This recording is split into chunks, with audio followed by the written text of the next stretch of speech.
is CTV News. Good evening, I'm Sanjay. Maru. Thanks for joining us.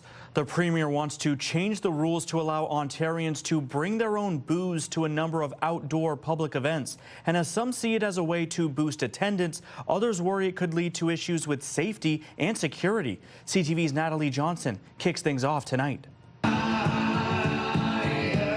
On one of the busiest days of the year for bars, you don't need the luck of the Irish to find a pint being poured in the middle of the day. The more time we spend celebrating, the less time we spend arguing. And many of the people in this pub will cheers to the idea of looser alcohol rules in this province. People are generally responsible. The rest of the world has allowed, these sort of relaxed drinking rules for some time, and I think we're catching up slowly. The Ford government announcing today it is expanding bring your own alcohol permits for outdoor community events, including festivals and farmers markets. If you want to go to a cultural event, then you can have a glass of wine and a beer. You want to bring your own wine, that's fine. Under the plan, expanded permits will allow event goers to BYOB to drink in designated areas to save them money and support tourism. Having more ways for people to enjoy the city is a good thing, but they might want to sit down and order something because we also want to help out local businesses.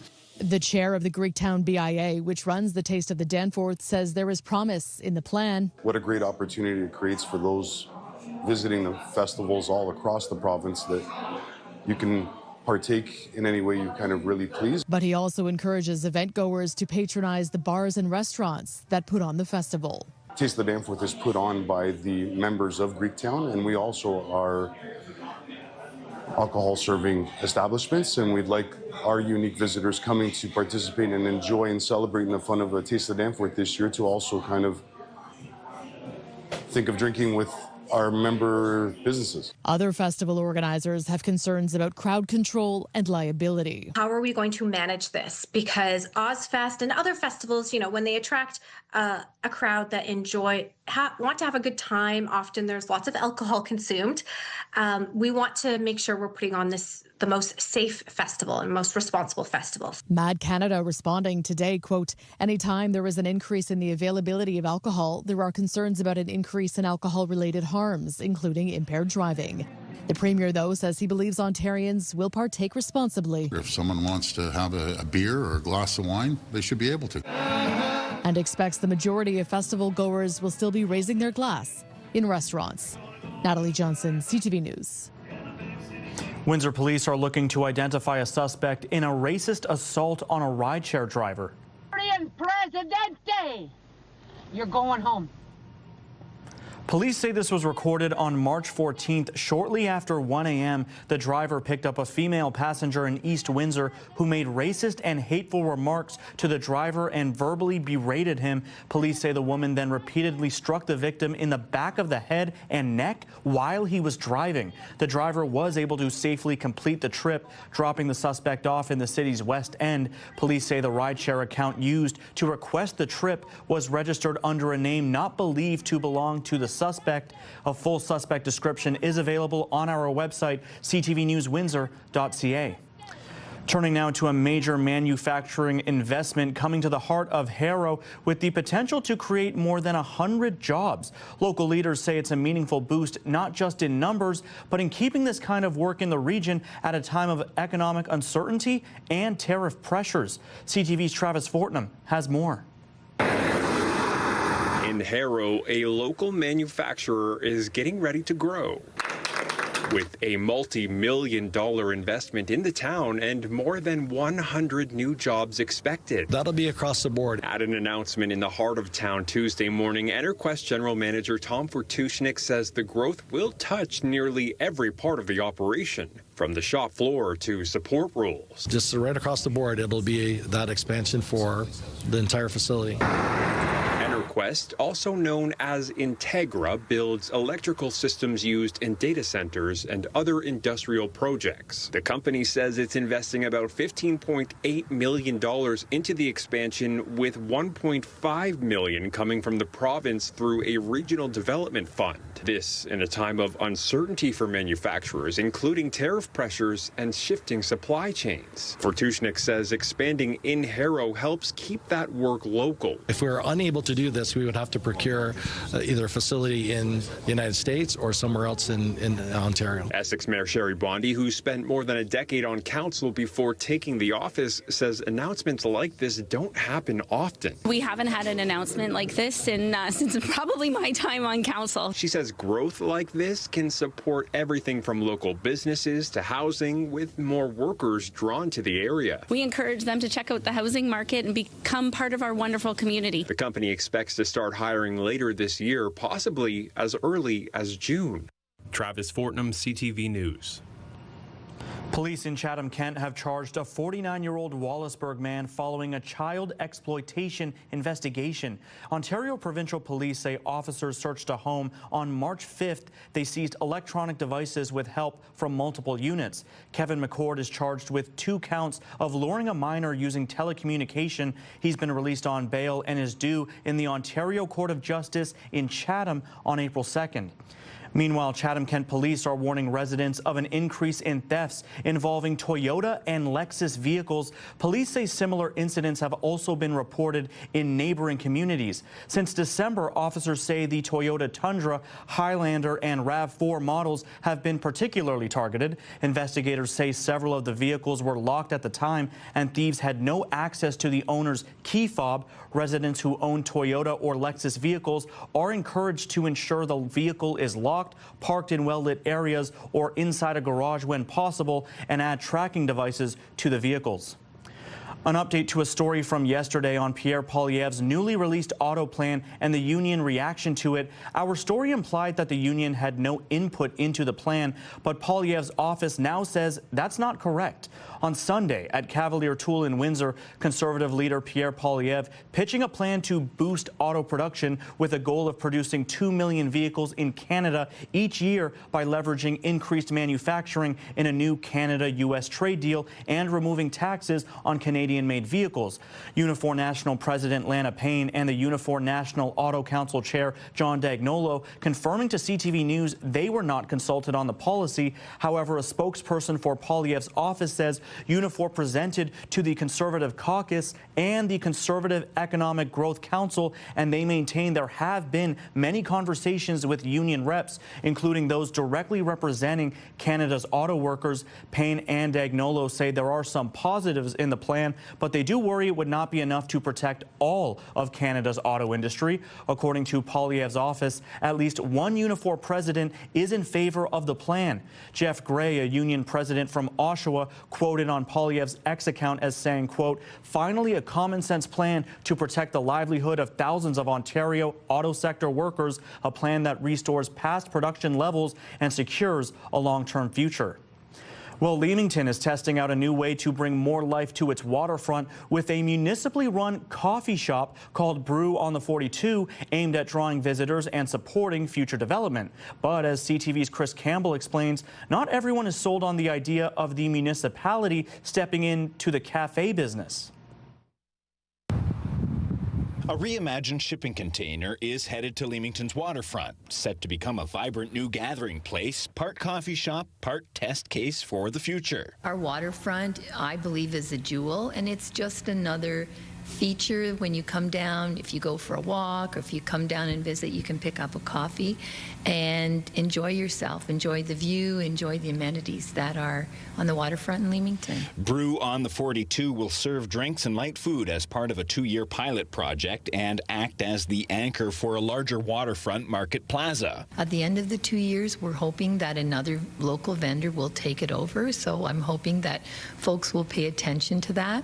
We're also looking to gather gather data for the times that are best, the times that are busiest, the days of the week. The municipality says the goal is to create consistent activity, offering space for markets, music, and community events, and eventually attract private investment to the area. I think it's a fabulous idea. I think Hilda McDonald has a vision for the future of Leamington. She thinks outside the box, and I think it's great that she wants to grow the town and bring tourists. I think it'd be great. It would open up more opportunities, and things like that are amazing. But not everyone is convinced the municipality should be running a business. I don't like it.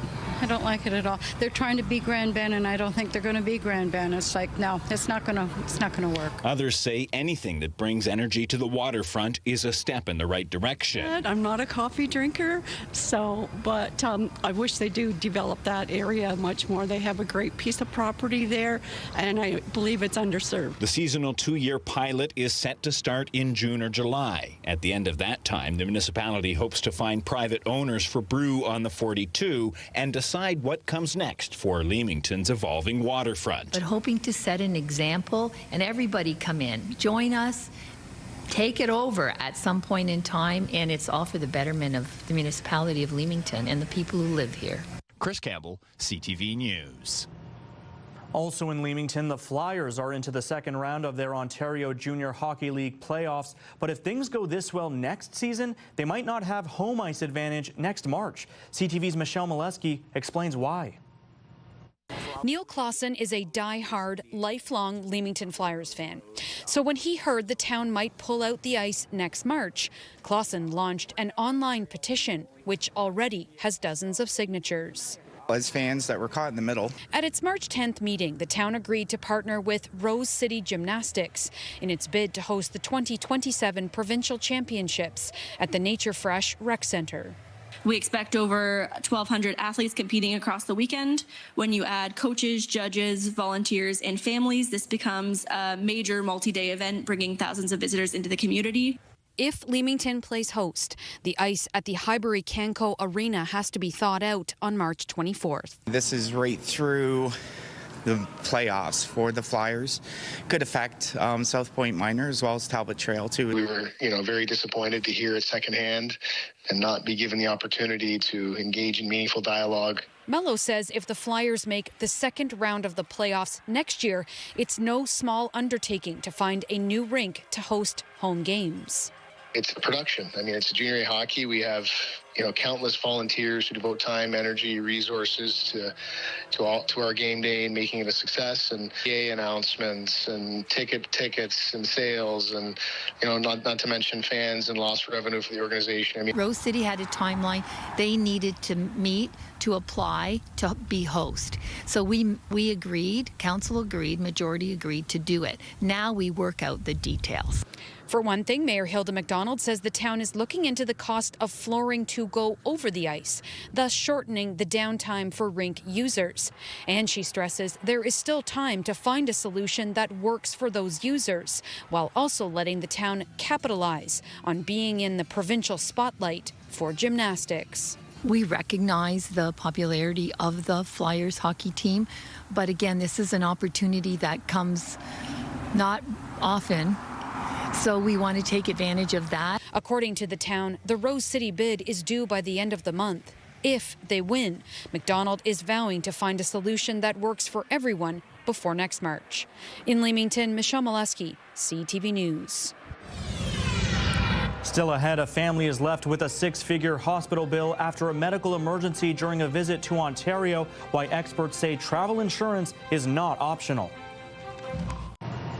CTV meteorologist Gary Archibald joining me now for a look at the forecast. The cold and the wind continuing, Gary. That is correct. And it is still breezy tonight. Sanjay, good evening. Good evening, folks. But not as breezy as it was 24 hours ago, and even 36, 48 hours ago. We were talking about wind gusts in the 70s, 80s, and 90s. Some areas got up to 115. Now we're looking at wind gusts in the 30s and 40s. And we can deal with that, obviously, much better. Today's daytime high in terms of an average, almost 7 degrees on the plus side. We were near -3 today.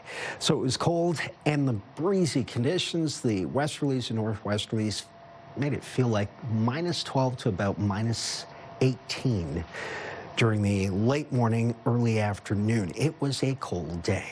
Notice the sweep of cloud across the Great Lakes, northwesterly influence, as well as we're dealing with significant lake-enhanced flurries.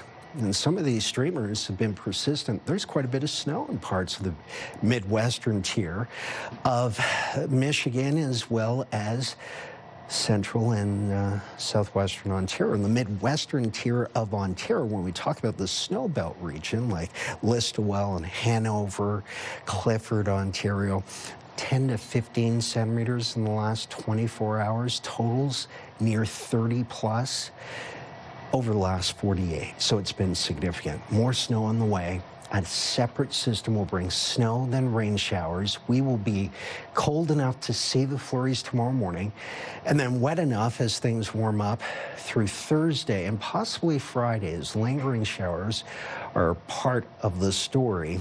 This is a 24 to 48 hour event. So we're not out of the woods yet. And of course, spring officially begins on Friday, March the 20th. The rainfall, we welcome it early, in fact, for growers and gardeners, but the ground's cold. So not a lot's happening there at the surface or just beneath. Overnight low temperatures are still quite frosty. I'm projecting -9, the low point before dawn tomorrow morning. Feels like about -15, -16. It's still breezy, with westerlies sustained at around 15 to 20 K, with gusts in that 30 to 40 range. Tomorrow morning, a mixture of sun and cloud at 8 a.m., for example. -8 feels like -14.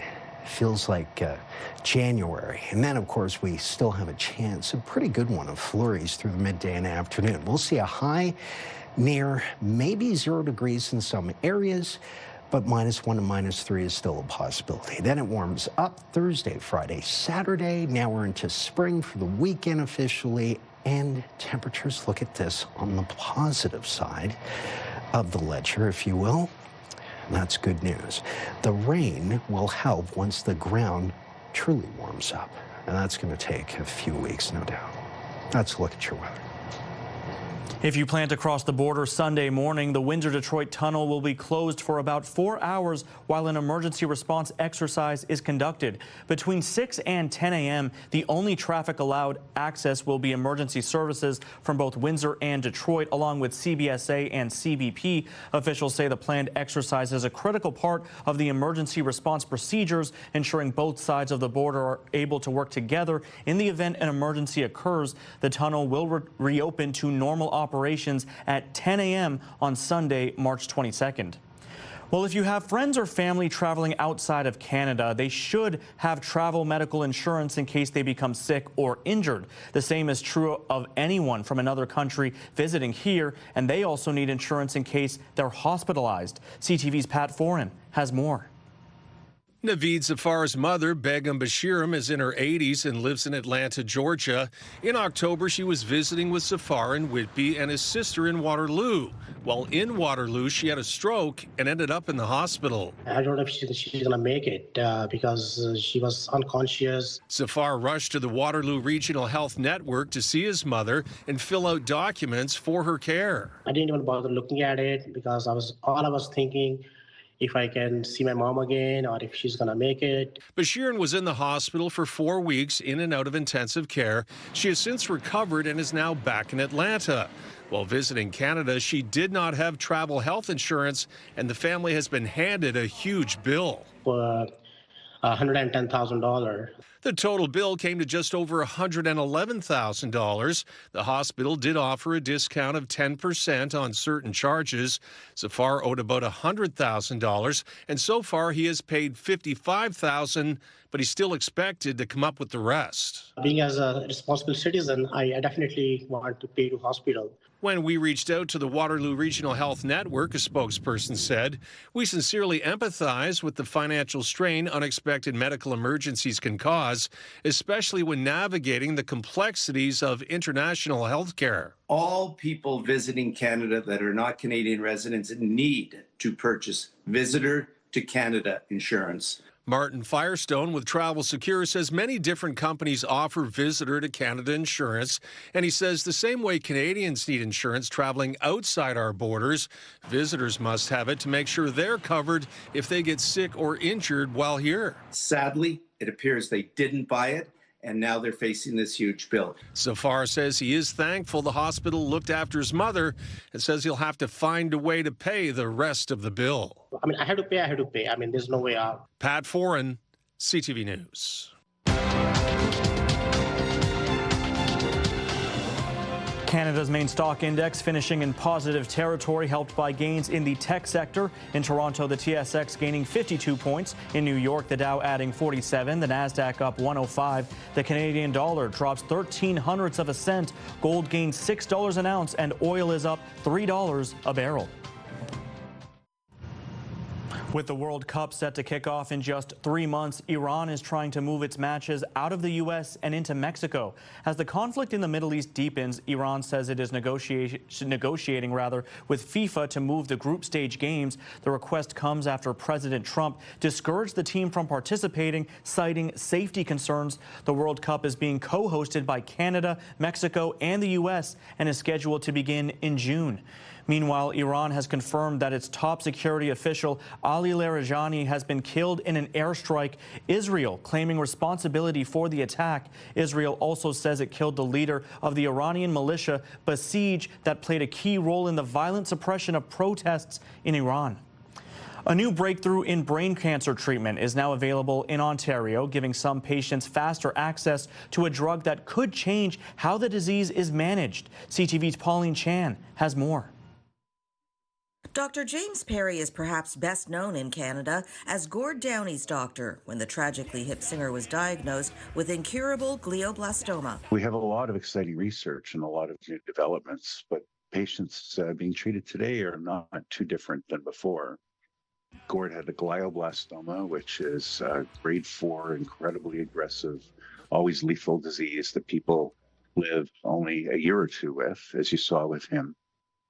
Whereas there are lower grade gliomas in the brain, and we've just had a breakthrough therapy for those patients. The new drug is known as vorasidenib, brand name Voranigo. Family physician Dr. Aisha Hussein is one of the patients who has benefited from the oral medication. The lead up to the diagnosis was a few years. So I was experiencing worsening fatigue, worsening stamina and endurance. She had surgery in 2022, then during a difficult recovery, heard about a new targeted treatment being tested. It's a massive game changer. So what it does is it not only controls the disease, it shrinks the disease. And the results from testing for Voranigo were so dramatic, it recently became covered in Ontario under the new Funding Accelerated for Specific Treatments, or FAST program. Lowering the financial barrier for my patients who do have, let's say, glioma, to have that increased faster access and be reimbursed. Hopefully we'll set a new standard, and hopefully will be mimicked by other provinces. Time is everything for these patients with these incurable cancers. But for the type of brain cancer Gord Downey had, the search is still ongoing for an effective treatment. Pauline Chan, CTV News. Discussion here at Windsor City Hall. Windsor's top stories. A major project is about to get underway. Breaking news alerts. Severe weather is a possibility. And watch live. Good evening, and thank you for joining us. Download the CTV News app.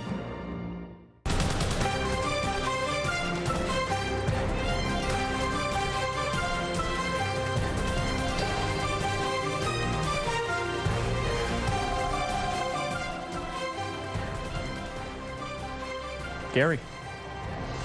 Sanjay, I'm hoping for the warmth to put smiles on people's faces as we head towards Thursday, Friday, Saturday. The weekend doesn't look all that bad. Now, there is some rain.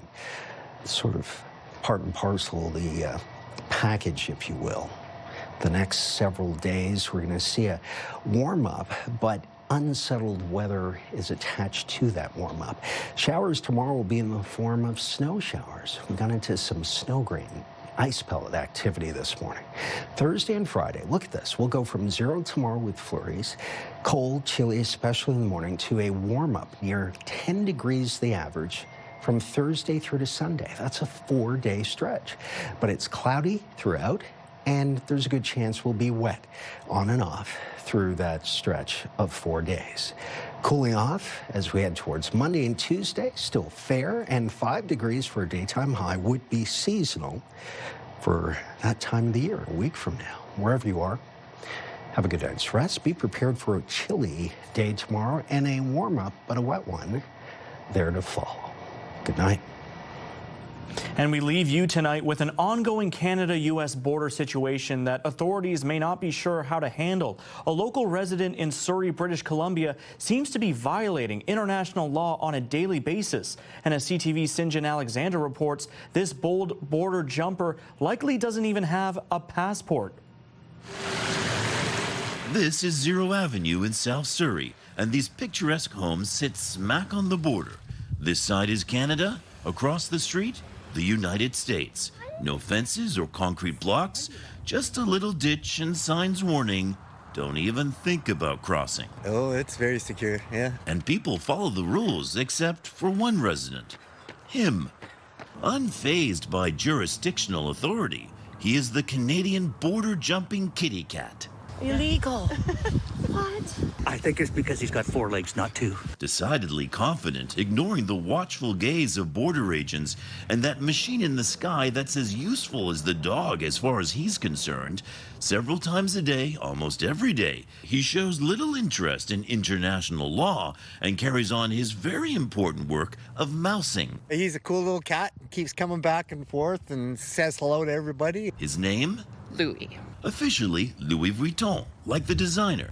And his styling cross-border feline feats are now so famous. I love it. He's become a local legend and a social media star. It's a bit mind-blowing. He kind of flaunts his recklessness for the law. Now, Mr. Vuitton is particularly good at catching all sorts, and he has been known to smuggle the goods across the border and leave them on the doorstep. I bet he did not declare them. We're not sure whether U.S. agents have caught up with him for questioning. We do know he had no interest in a TV interview. Doesn't go through customs. He's got a passport. If he did, it would show the cat who turned 6 on July 1st, Canada Day, will hop back over the line when he's good and ready. Sanjay Alexander, CTV News, Surrey. And that is your news for tonight. Thank you so much, as always, for watching this edition of Windsor's News Leader. We'll see you right back here tomorrow at 6 and 11.